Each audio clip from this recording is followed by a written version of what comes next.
Now it's time for Lefties Losing It. We've been seeing a lot of Bill Maher lately. He has a book to flog, so he's been everywhere, from The View to Gutfeld. Of course, he went on Fox, that's where the audience is. But the more we see of him, the more clear it is that this lefty, who is occasionally sane and lucid, is either wildly ignorant or dishonest. Watch as Megyn Kelly educates him, or tries to, about election denial. I mean, you keep saying sort of I'm nuts because I don't see the difference between the elephant and the mouse, and I'm telling you I identify them differently than you do. Hillary Clinton, of course, is the original election denier. I'm sure you voted for her in 2016. Well, she's not an election denier. She absolutely was the OG election denier. First of all, she came out before the sun had risen to concede the election to Trump. And then spent the next 4 years saying he was illegitimate. He was an illegitimate president. Okay, well, first of all, she didn't say he was an illegitimate. Yes, she did. You tell me exactly what she said. She said those exact words repeatedly. Okay. Yep, she did. She said those exact words, Bill. I believe he knows he's an illegitimate president. Is Bill Maher really that clueless about Hillary Clinton's election-denying ways? Was Maher hiding under a rock for the years she pushed the lie that the 2016 election was stolen, where she helped formulate and spread Russian collusion conspiracies that undermined democracy in the US? Maher is either frightfully ignorant or lying. There are no other options at this point. Let's remind him of some of the things Hillary has said. I believe he knows he's an illegitimate president. He knows. So I know that he knows that this wasn't on the level. I don't know that we'll ever know everything that happened, but clearly we know a lot and are learning more every day, and history will probably sort it all out. As I've been telling candidates who have come to see me, you can run the best campaign.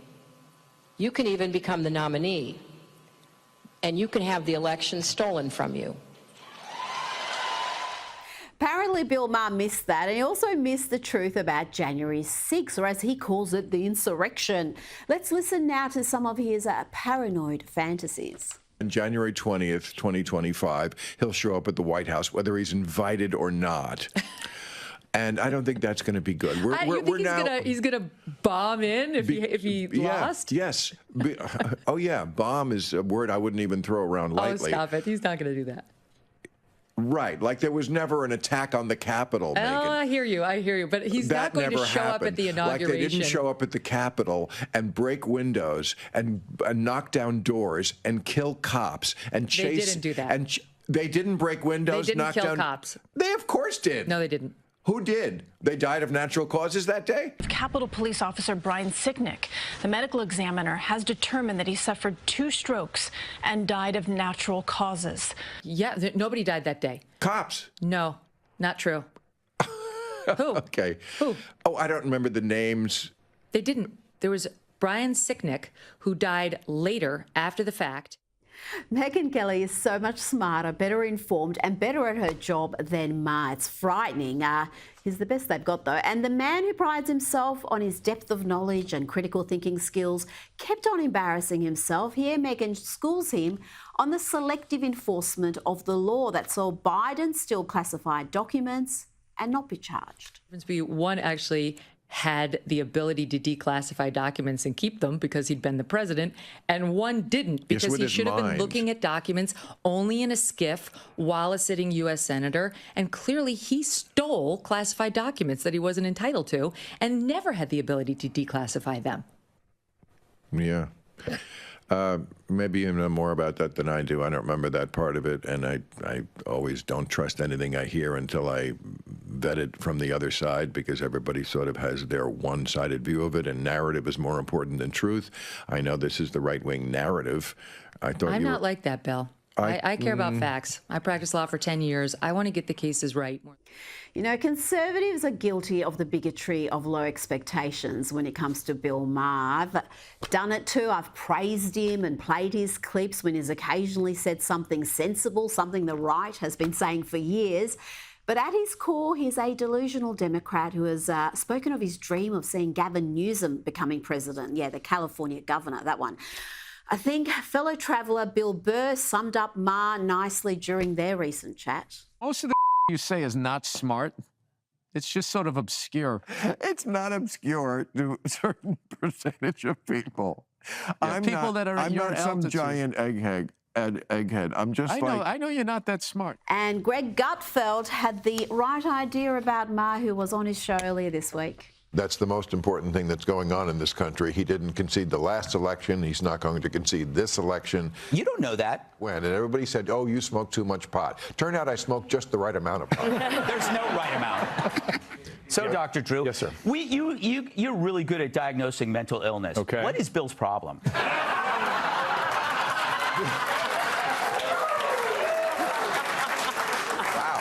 Maybe lay off the pot bill. That might clear up the TDS. And let's continue with lefties losing it. Here we have a biological man identifying as a woman using their position as the Assistant Secretary for Health in the Biden administration to lecture us about how global warming is disproportionately affecting Black people. Climate change is having a disproportionate effect on the physical and mental health of Black communities.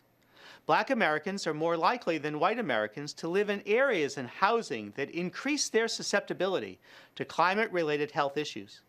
And 65% of Black Americans report feeling anxious about climate change's impact.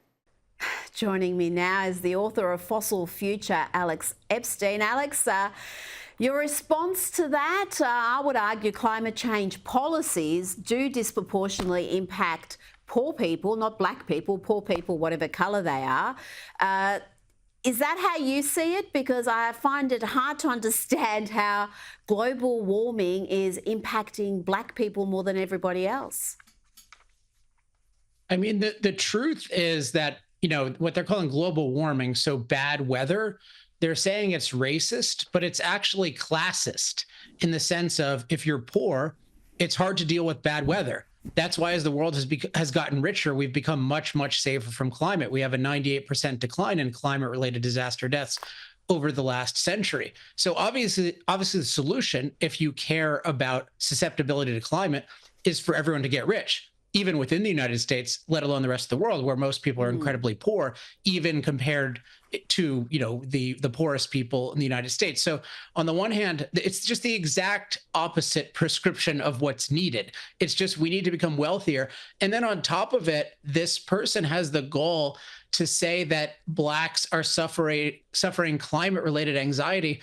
That's because you're catastrophizing climate. Like, maybe the government should prescribe fossil future. That's the solution to climate anxiety. That is a very good prescription indeed. Now, here's some good news. This week, shareholders at oil giant Shell overwhelmingly rejected a climate change resolution filed by green activists, urging it to align its reduction targets to the Paris Climate Agreement. Alex, only 18% of shareholders back this proposal. In March, we saw Shell weaken its 2030 carbon reduction target. They cited strong demand for gas. They're refocusing on more profitable operations like oil and gas. Seems to be a win for common sense, Alex. I think this is a good development, and contrast this to, say, 2020, when, you know, we had a global pandemic, we had lockdowns that hurt most the oil and gas industry, particularly oil, because oil is the basis of modern transportation. And you had all these people saying, I was wrong for saying that, you know, we have a fossil future, that we actually need more oil going forward. And they're like, look, oil demand is low. It's not good to invest in oil. Now, why am I bringing this up in this context? Because the fact that oil stocks happen to be crashing because of those circumstances allowed a bunch of opportunistic ESG types to claim that disinvesting from oil was somehow a wise investment thing, when in fact what happened is right after that, oil became one of the best performing sectors in the world as demand rebounded and then continued to increase to record levels where we are now. And we're still increasing. So what's happened is all these do-gooder ESG types who were thinking they would get rich being ESG are realizing that they're getting poor being ESG, and that if they have Shell or BP or all these other virtue signaling companies who've claimed that they want to go net zero, that if they actually do that, it's going to crater their stock. So I'm glad that people are waking up to financial reality, and it's helping defang this really insidious ESG movement, because that not only hurts the oil companies, it most of all hurts the oil consumers, which is the world's 8 billion people who need cheap, reliable energy. Well, how powerful is the ESG mob, the environmental, social and governance lobby? They seem to control a great deal of the money, Alex. Is their power weakening with the pandemic over and things getting back to normal? There are signs of weakness, but we definitely cannot let up at all. I mean, you're seeing more and more people stand up to it. It used to be pretty lonely to stand up to it. Now there are a lot more people saying that it's bad. And in particular, the stuff I'm most interested in, the environmental side, the idea of rapidly eliminating fossil fuels, that is a global death sentence. You're increasingly having people recognize that to some extent. But unfortunately, the ESG movement has totally poisoned so many institutions and taken them over. And I'll just give an example of in the realm of AI, which is a new huge source of demand in the United States and around the world. A lot of these leading AI users like Microsoft and Facebook have been promoting ESG poison for years, and that's led to the shutdown of reliable power plants on our grid. This should sound familiar to Australians, and trying to replace them with unreliables. And now we don't have nearly enough electricity for AI. So you're seeing these institutions are not yet apologizing. I'll think it's great when Microsoft and Google and Facebook apologize for ruining our grid with ESG. Until then, I'm not complacent. Well, our National Science Agency, the CSIRO, has published a report that insists that powering our country with nuclear energy is going to be far more expensive, nearly double the cost of doing it with renewables. $16 billion and 16 years is what it will apparently take to build a large-scale nuclear reactor.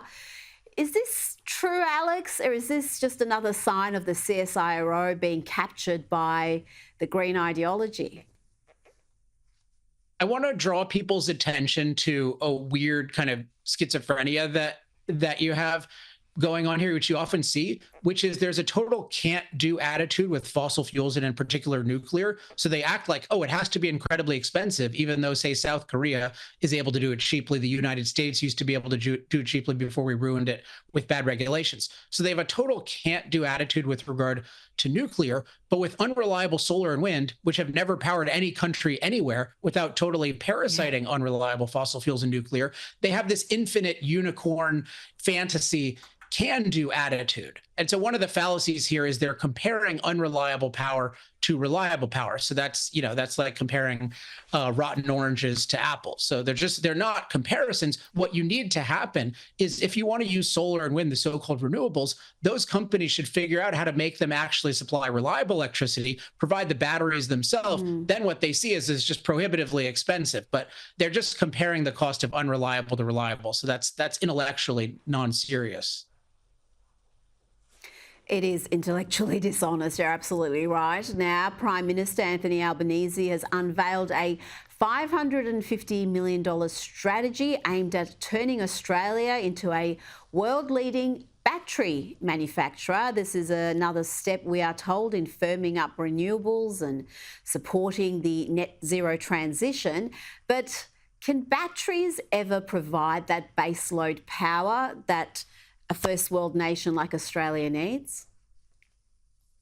Well, ever is a long time, but with the technology we currently have, they're nowhere near close. They're not even the best form of storage. What's called pumped storage tends to be much cheaper. We just don't have any form of man-made storage right now that can accommodate the unreliability of solar and wind. So what happens is you build these battery facilities, and what happens is they'll say, oh, we have this many megawatts of batteries, and isn't that going to be great?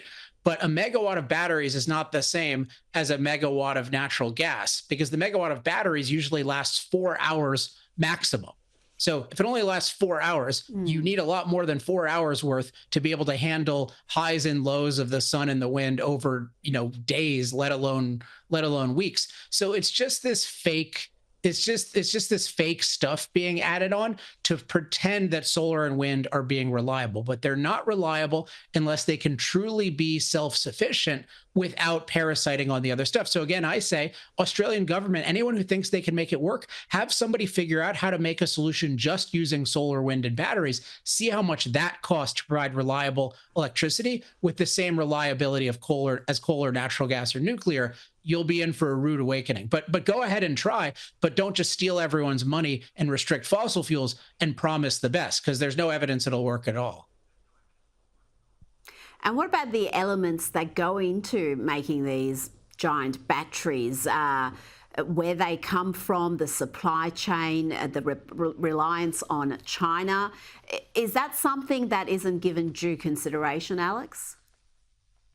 Well, in general, there's just the negatives or challenges of solar and wind are never given due consideration, and then the negatives or challenges of fossil fuels are amplified 100 times and just exaggerated beyond all proportion. So there's definitely this bias.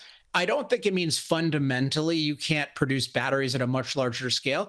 But if you look at near term, what people are proposing with these different net zero plans is just a totally unprecedented increase in mining in a very anti-mining global environment, particularly in the Western countries that used to be free, but now have many, many restrictions on mining. And this is a basic contradiction of the green movement, which says that to achieve, quote, green energy, we need to mine the world more than we ever have, which the green movement is going to oppose. And I think this confirms my thesis in Fossil Future, and people can learn more about this at energytalkingpoints.com, that the green movement is really an anti-energy movement. It pretends to support energy, but it really just hates human impact on Earth. And if you hate human impact, you hate energy, because energy allows us to impact the Earth to make our lives better.